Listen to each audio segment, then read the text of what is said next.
第三，另外一方面要来关心，这礼拜六总统大选伫要投票，民进党总统候选人蔡英文下早为伊故乡香港出发，要一路上北。下早接受媒体访问时，有上新的讲法。这个飞鹰的事故哦，我们全体国人都非常的哀伤哈。那在这个时刻哦，做这样的政治消费哦，真的是失格哦。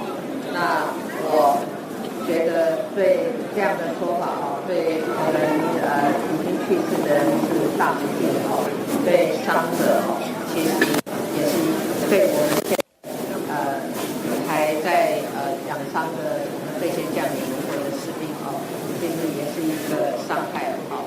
所以我觉得韩国瑜市长是应该要道歉的。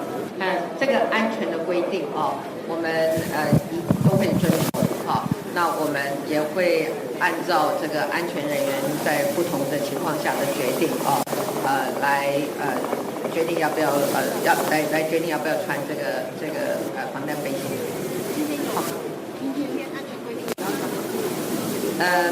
现在这个记者会还没上车会穿吗？等一下有等一下的规定。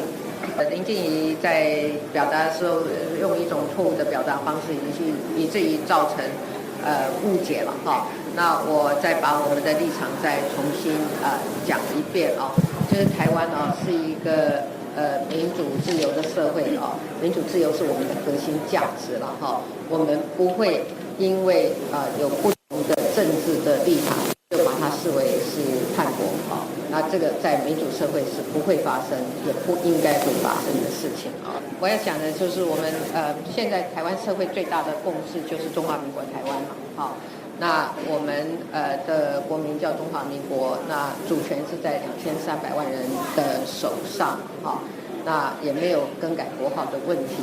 那么第三呢，就是说作为中华民国的总统啊，我知道我们的责任就是保卫自己的国家，保卫自己的主权。